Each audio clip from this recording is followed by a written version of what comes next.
Welcome back, MTG Joe here. Today we're going to be doing another installment of the weekly meta breakdown where we look at the top performing decks on the MTG Arena ladder. This video in particular is going to focus on standard best of one, and because it's towards the end of the month, people are trying to lock in those final rank positions or just make that push to Mythic. We're going to focus solely on Mythic rank decks. At the end of the video, I am going to feature two decks that were Diamond to Mythic rank that are pretty cool, newer kind of archetypes for the best of one meta, so stay tuned to the end to check those out.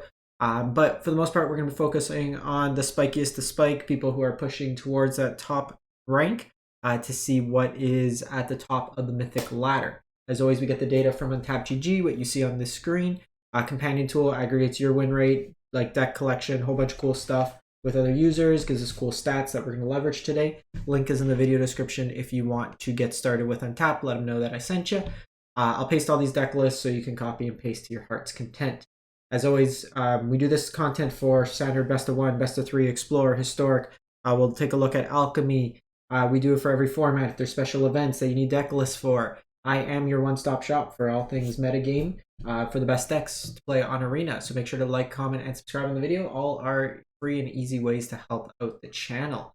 So we're going to jump into it. We're going to start off with the popularity of decks, and then we're going to look at the corresponding win rates. As I always mention, a popular deck doesn't necessarily correlate to a winning deck. Sometimes people just like to play the new hotness or, wildcard issues, whatever it may be. But we're going to start there. So popularity of the day, ignore the September 5th. We're just looking at the day that it is. So mono red, still the most popular deck, 16.5%. We're going to take a look in a sec, but we've seen mono red, it peaked as high as 31%. And now it's down to about 16, so about half the percentage. And that kind of makes sense when we look at kind of the cyclical trend of the Arena ladder. A lot of people at the beginning of the season try to do like rush to Mythic. So they'll pick up mono red, they'll pick up mono white, which is the second most popular deck. Because of the speed of the games, most games are 2 to 4 minutes. You win or lose quick, you can just get back onto the queue, play another game. Games are over usually turn 3 to 5 anyways. Similarly with mono red, we see a similar trend where at the start of the season 34%, and now it's come down to just a shade over 10%, 11% overall. Gruul Dinosaurs continues to hold strong at the third place in terms of popularity of decks. Now there's a Gruul version, there's a Naya version, which is really just splash for Gishath, not Galta. Gishath is the 3-color one. We have Azorius Control, Esper Control, kind of these control variants. 6% respectively. Selesnya Enchantments just a shade under 6. The domain attracts a ramp, 4.1, and then Dimir Control, 3.6%. So all in all, the decks we're seeing a little bit of an increase this week are the Gruul Dinosaur decks, just a little bit more popular. Otherwise, like Enchantments, slight increase in terms of popularity. Meanwhile, Control slightly dropped in terms overall of percentage. So as always, we're going to look Mythic to Mythic rank. November 19th through to the 26th, 37,000 games of Magic Best of One played. We're going to jump into it. Mono White Humans is the second most popular deck, highest win rate deck in Mythic, 68% overall.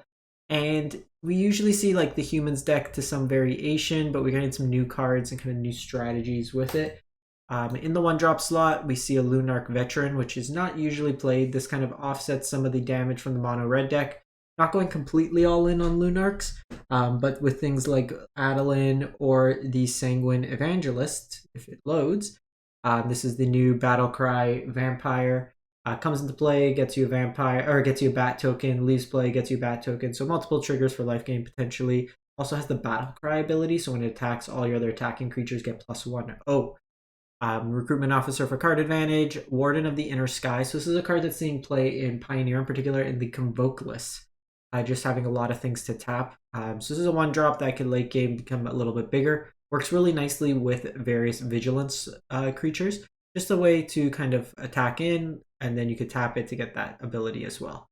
And speaking of Convoke, we have the Knight Errant of Eos as a way to get some card advantage by tapping all your creatures. Coppercoat Vanguard gives ward to your humans and a boost in power. Ossification adds a couple pieces of removal, along with the Brutal Cathar, so 6 pieces of removal, and then some Thalias to tax your opponent.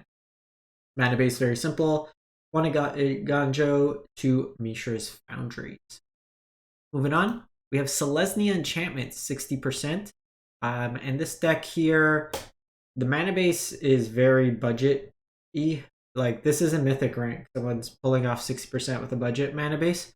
The biggest thing here, you want the full set of brush lines, you want the full set of Razor Verge Thicket. You basically add those in, cut those. I'm going to fix the mana base in the video description, or in the deck list description. So just import the proper mana base. You are going to be playing 10 basics. That's typically the amount that gets played. Kudos if you're playing the Jurassic Park ones. They are awesome, but I refuse to pay $12 for them. We get killed on conversion here in Canada. But you're playing that for ossification. Core of the deck, you're casting enchantments. There's nothing new from the new set in this one. But Jukai Naturalist reduces. You put counters on things with Generous Visitor or Calyx. And then card advantage with Spirited Companion. Big boosts in terms of power with Mashikos. Kami gets a boost. Weaver Harmony doubles activated or triggered abilities. The one thing I always suggest is I would probably do a 3-2 split as opposed to 3-1 between Calyx and Catilda. Catilda's very good against these aggressive base decks, giving you a big life linker, and then late game, you could cast it out of your graveyard, throw it on like a Kami or something just to give you evasion and stuff like that. So I'll fix this mana base. To be honest, I always think 20 lands is too little for this deck. People see the curve. This is a fairly mana-hungry deck, having played it in the past. You usually want to either multi-spell or you have things like the activated ability. Hitting 3 lands is very important in this deck. I always find it people skimp in best of 1 on lands. I would probably play 21 to 22 for my list, but if you want to go with this, just like the clean same version, I'll fix the mana base like I said. Then move to Mono Red Aggro, 58%. So most popular deck, also one of the higher win rates. So the 1-drop package has been pretty locked in. Kumano, Swiss Spears, Monstrous Rage, Phoenix Chick, Play with Fire. What we're seeing is kind of a switch in the 2-drop slots. The Charming Scoundrels come down from 4 copies to 1. We have 3 Feldons as opposed to 1 to 2. I like Feldon better in best of 1 than I do in best of 3. I have this deck in paper for best of 3 standard. I only play 1 Feldon because I think it's worse into like Atraxa piles and stuff like that. It's good because you're playing a lot of creature aggressive decks, so it's fine. The card that you're seeing some play is Invasion of Tarkir, just more removal on the main board. This gives you access to 10 removal spells between Invasion of Tarkir, Lightning Strike, and Play with Fire. The flexibility with all these cards is they can go face as opposed to just something like Strangle, which can deal additional point of damage, but is limited in the fact that if you're drawing it against control, it's not going to do much. At least Invasion, you can deal 2 points damage to your opponent. 1 Squee, 3 Godric. So a lot lower in terms of the curve. Just a lot more 1-drops. And then kind of just capping off here. We saw the Foundry, the 3-mana artifact that makes Phyrexian token each turn with +1 power, the oil one. Saw that in past weeks getting included here, but just kind of the bread and butter Godric Squee kind of combo. Mountains, a Sokuzen, 2 Mishra's Foundry with 22 lines. So if you look at, like, say, for example, something like this, the curve on this one's much lower of a deck. While you are trying to get to potentially 5 mana for Bloodthirsty, that's kind of a, like, in case of emergency, but you're pretty much topping out at 3 mana in this deck.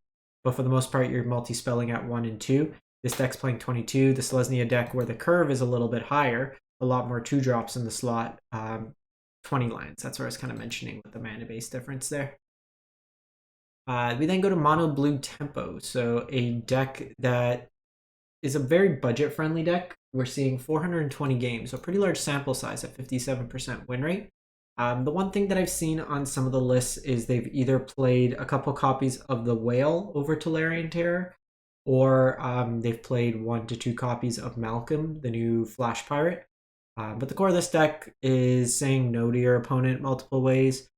Bouncing effects, a lot of counter spells, Essence Scatter, Make Disappear, Negates. And then what you're trying to do with this deck is like play Huadijin, throw stuff into your graveyard with like Thirst for Discovery, Flow of Knowledge, cast this for 1 mana, Tolarian Terror, Huadijin just as a big creature, protect it, and just smack into your opponent. Curates, Moment of Truce, all cheap ways to kind of put cards into your hand. This deck right now in this current iteration is only 4 rares. So if you're looking to like get a real budget deck, this is probably the cheapest. Tempo is a little bit harder of a game to play, I will preface. you need to know like when to counter stuff, when to deploy a threat. Some games your hand's gonna curve out like I counter, I counter, I counter. Here's my hot Jin, you can't kill it. Other games it's kind of like sequencing. Do I do card draw here? Do I let this resolve? You have very little interaction with stuff once it hits the board. The card you might want to look if you have it in your collection is March of Swirling Mist, the blue March, just to phase out a bunch of things. Then move to Mono Black Midrange at 57%. Another deck that sees 140 games played. Not really any new cards in this. It's kind of the old black-based midrange. We see a couple copies of Phyrexian Obliterator, Shieldred, Sorin. We see a single copy of Invasion of Innistrad, just a flash removal battle. Kind of an ode to the tragic slip from Innistrad days that then could flip. Some lilies, like Sagas, 2 Gix command, 2 Shieldred on the top end. I think this deck also could use another land. You're pretty high on like 4 and 5 drops. I also don't love Sorin in a deck where your curve's this high, but putting up some results. If you like these kind of black-based mid-range decks, give it a shot, see what you think. I think you can probably get away with maybe trimming like a soul transfer, play like another cheaper removal. There's a new removal from the new set that you pay 3 life or discard a card. That could potentially be, it has some flexibility. I think it hits Planeswalkers as well. Something to consider in that respect. We have Azorius Control, 56.6% win rate. So this one here, it's featuring the new removal spell Get Lost. So very flexible card for these Azorius decks. Basically Fateful Absence, but can also hit enchantments. And it gives them map tokens as opposed to clue tokens. The clue token's kind of a guaranteed draw. The map token, while they get to them, they are required to have a creature out, and it could potentially just draw them lands, where the clue token could be basically cracked at any point. Some Elspeth Spite. So this one's playing the full Fateful Absence, full Get Lost package. Sunset Revelry against a very aggressive meta is pretty good. Basically gives you a bunch of blockers early, some life gain, potentially some card draw. You have some ramp. Your win conditions are Jace, Wandering Emperor, Sunfall token. You're also playing some Restless Anchorage in here. Notably no Myrex. You sometimes see the Myrex get played in these decks. I'd probably find space for at least a Myrex, to be honest. It's just a really flexible card, 3 Field of Ruins. Celestis for ramp, and you also have Realm Breaker, the Invasion Tree. You could potentially mill out your opponent, also use it for ramp. If you have nothing going, kind of get that value. You're never going to cast this for the Praetor mode because you don't play any Praetors in your deck. But if you just want to say no and sweep the board multiple times, definitely an option to consider. Then we have Boros Humans, kind of the Boros go wide deck, 56% win rate, just a shade under. So this one here, you still have your Wardens, full Lunarch Veteran package. This version's got the Get Loss. It's got Inti in here, lets you draw discard. Put counters, get you potential card advantage, give trample, works really nice with Adeline since you give trample. You also have a Nim Pakal, Thousand Moon. So kind of another variant of kind of the Adeline effect. Whenever it attacks one or more non-gnome creatures, you get to put a 1/1 counter on a Nim. So it doesn't even have to be a Nim attacking, just any creature. And then wherever you get to create that many tokens, where X is the number of 1/1 tokens on a Nim, you could put counters on it with Inti as well, so you kind of get that value to kind of double stack on it. Cavern of Souls in here to fix the mana base, as well as some Plaza Heroes, giving you have a number of legendary creatures as well. This deck's doing pretty decent in best of 3 as well, as kind of these go wide archetypes. We then get to the Jurassic Park portion of the day. 55% win rate. So this is the fight rigging version. I still have not opened like any dinosaurs in packs. I have like 80% of the collection, and for whatever reason, the pack opener was like, you know what, you can open 150 packs, you're never getting an Intrepid Adversary back. Early ramp between Lore Keeper and Paleontologist. Fight rigging works really nice with stuff like Pugnacious Hammerskull. So you could either fight rigging into a turn basically 4, or turn 3, you could go Lore Keeper into Pugnacious Hammerskull into fight rigging. You want to cheat out either like Trumpeting Carnosaur, Italis that get you value, Geshath cascades into other creatures. You have some Skullport Nexus that makes you it's kind of like a Great Henge adjacent card, but it also could double the power. Bonehorde Dracosaur as a way to get some card advantage, and the Hulking Raptor can also help you ramp into these bigger threats as well. Your mana base, you get some of the new Restless Ridge lines, as well as 4 Cavern of Souls for the heavy control matchups. This also works pretty nicely with. I'm gonna fix this. They're playing 2 Rugged Highlands. They should be 2 Copper Larges, just to kind of fix with that. So I'll make that change. Some of these are sometimes just budget constraints. Esper Midrange. This is probably the best deck in best of 3. These midrange decks generally do better in best of 3 than best of 1. 54%. We see Schooner, the boat in this deck. 1 power to crew gets you a 3/4 attacker that when it attacks the creature that crewed it gets to explore, so you get those creatures bigger. The big thing with this deck, you got Deep Cavern Bat. So this card kind of a standout card from the new set. 2 mana, 1/1 flying lifelink. Medium stats, but flying lifelinker is pretty decent. You get to put counters on it with the Schooner. You get to put counters on it with Fiend. Helps in these kind of race situations. It also gets to kind of temporarily Thoughtseize your opponent by exiling a card from their hand. Denix, Fairy Masterminds. You got to split a Get Lost, go for the throat, cut down some Make Disappears. I think in best of 1, you probably just want to get rid of the Make Disappears. Play like either another copy of Get Lost or go for the throat or cut down. Just more removal, I think, is better. Honestly, even in best of 1, I would cut the Fairy Mastermind and just play the full set of Denix, just the lifelink in these decks. We've seen a lot of aggressive decks, so the lifelink, even in the control matchup with like removal, this is a 2-for-1 outside of a sweeper in Sunfall. Wedding Announcements or Fiends, Lord Skitter, just kind of making your tokens. Urtai, it's kind of like an Esper Midrange, Esper Legends kind of mashup, some Virtue Loyalties on the top end. Playing a Restless Anchorage in here. None of the other creature lands, so just the Anchorage in terms of the mana base for this one here. So the next 2 decks are Diamond to Mythic. So this is they're calling it Dimir Control. It's kind of a combo-esque deck. So 62%. So from what I could see, you're looking to play a Bloodletter of Alcazol, Alcazotz. I don't know. So basically 4 mana, 2/4. Whenever an opponent loses life during their turn, they lose twice that much life. And then what you're trying to use is either Blade of Selves, so becomes attached to a creature for as long as Blade of Selves remains attached to it. You may have that creature become a copy of another target creature you control. So you can basically make copies of this, so just stack the triggers multiple times. You have Mindlink Mech, which can crew and become a copy of the creature. And then it becomes a 4/3, so you can like double up. So kind of some value there. Go for the throats, Gift of Fangs. This is probably just a bad cut down. You should probably play cut down instead. This gets you some more power. So it's just kind of ways like the Ichira Drinker. It's just some cheap creatures. Markov in here. It's kind of a weird one. It's more kind of gimmicky. It is putting up like pretty decent results, so it might be worth something to give a try if you have these cards. But Beseech helps you find your combo. But you're basically just copying Bloodletter, making copies of it, and then kind of stacking the triggers to attack in. Then lastly, Izzet Pirates, 59%. So you have Captain Storm, Cosium Raider. Whenever an artifact enters the battlefield, you get to put a 1/1 counter on target pirate you control. Some Malcolms in here. Breaches gets you card advantage. Gets rid of blockers, stuff like that. Kitesail Larcenist basically is like a Brutal Cathar style effect if it turns into treasure.